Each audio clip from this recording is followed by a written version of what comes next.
Chapter 8, Planning, Advertising, and Integrated Brand Promotion. This is where you're going to start working your way through the project that'll be due toward the end of the course. You're going to do it in segments. I'm going to go through this right now, the various elements and what they mean. But you've always got the book to refer to. So here's where we're at. Chapter 8, the end of part 2 or section 2. All of these are part of it. The introduction, situation analysis, objectives, budget, strategy, execution, evaluation, and the role of the agency in planning. Okay, so we're going to talk about all of these.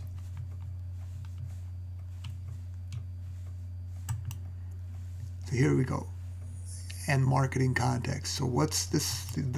This is a formal written paper, and there's going to be you're going to get a chance to develop an ad as well. But I'll cover that more in another video specific to the project, but let's just go through the elements of this. So we've got an advertising plan. Outlines thinking, tasks, timetable. You need to develop and implement an effective advertising effort. Should directly extend the firm's marketing plan. Okay, so what's product, price, place, promotion? Brand value proposition, that's what we're stressing. That differentiates us and gives us an advantage in the marketplace. Includes advertising, integrated brand promotion, no matter what media you may use. What's the underlying messaging, and work across communication efforts. So those last two go together. So here's all the parts. We've got introduction, executive summary. This gives the executive summary is just a summary of the entire plan. And I'll give you examples that will be helpful to that, but the book's got great ones. And then an overview. So that's step one. Now you could say to do that at the end, but I would suggest doing it at the beginning and then maybe altering it as you get to the end, because you're going to do this in parts. Situational analysis, cultural, historical, industry analysis, market analysis, competitor analysis. What's going on in the market at this present time? Where are you? Are you where you want to be? Where you need to be? Your goal in this is to look at a product, a brand, and say where do you think it should head? Okay, and that's in a different set of instructions. But where should it head? How does it fit in culturally with the market? And we're only going to only consider B2C or retail or business to consumer. What are the objectives? What are the quantitative benchmarks? The numbers behind it. How do we measure success? Is it sales or sales only? Is it impressions? When do we claim success? What are our goals? Think objectives, think of goals for the advertising. And then the time frame. When should this happen? Budgeting. How much money should this take? Now I realize you don't have access to budgets, former budgets and things. So these are strictly estimates. But it should, you do a little research. Again, you've got the internet to help you with that, to give you an idea of how much you might spend, and it could be in the millions. Without a doubt. These aren't hard numbers, meaning they aren't. I can't check. I'm not going to check up on. Say, you're off by 10,000. These are estimates. Okay, so this top 4 are sort of the beginning things. Okay, to give you the lay of the land. The strategy then, clear, concise articulation of how this plan will achieve its objectives. How's it going to work? And then the execution, copy, what's printed, what's video-wise, what's said, voiceovers, written, so on and so forth. What's the media plan? What media are you going to use? How's it going to be consistent no matter, what media is used, print, radio, print, TV, and so on, which we'll talk about more here later in the course. And then evaluation. How do we declare victory? And then contingencies. If something doesn't work, what's a contingency plan? What's a plan B?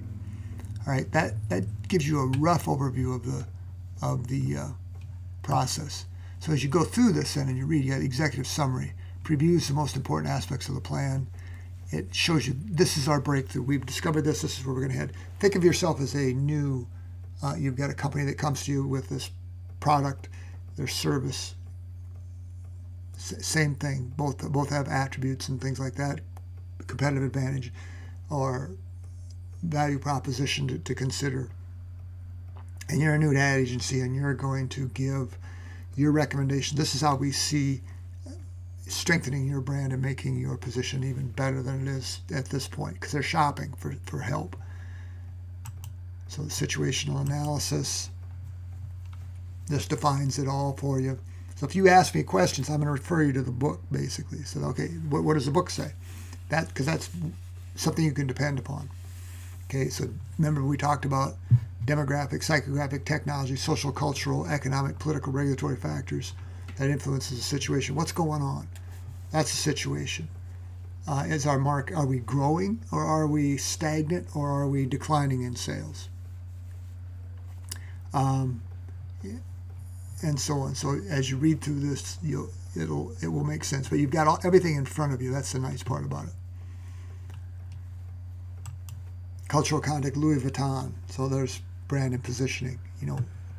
How are they? Are they still a relevant brand, or aren't they? Kit Kat. And we haven't talked about foreign advertising, but that's part of it. Historical. So everything's, you've really got a reference here in the chapters for everything you need to do these. Let me go on. I'm not going to go through all of this in one time. So objectives. Here's our next point. Creating and maintaining brand awareness is fundamental advertising objectives. Top of mind, who would you choose? When I say computer, do you think of Apple? Do you think of Dell? Do you think of HP? What do you think of? That's top of the mind awareness. You're trying to create that. We're the first choice among the consideration set.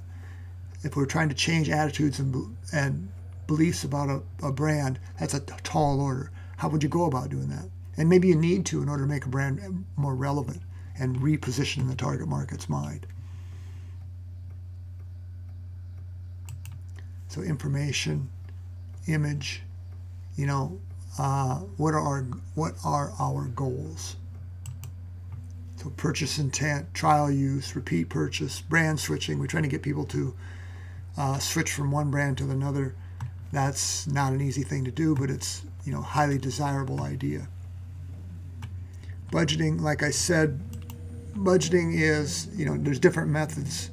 I'm really not too hung up on which one you use in your project, but that is part of it. And just you've got the details in front of you, so you can. It's a little bit make believe, but I just want a representative sample of where you're going to head with things. And again, I know you don't have access to budgets to look at the historical nature of things. I'm not going to go through all of that. Strategy. What's the plan to accomplish the goals? Okay.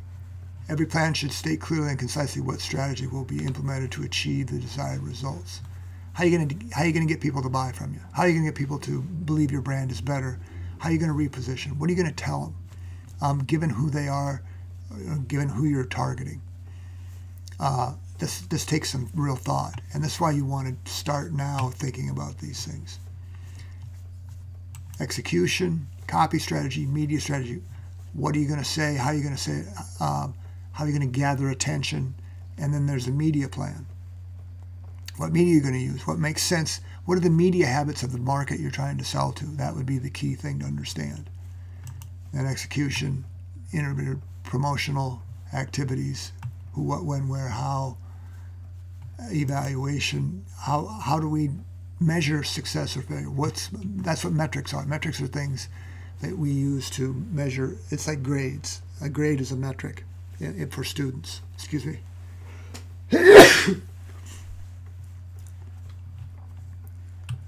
Okay, so that should take us to the end, I think.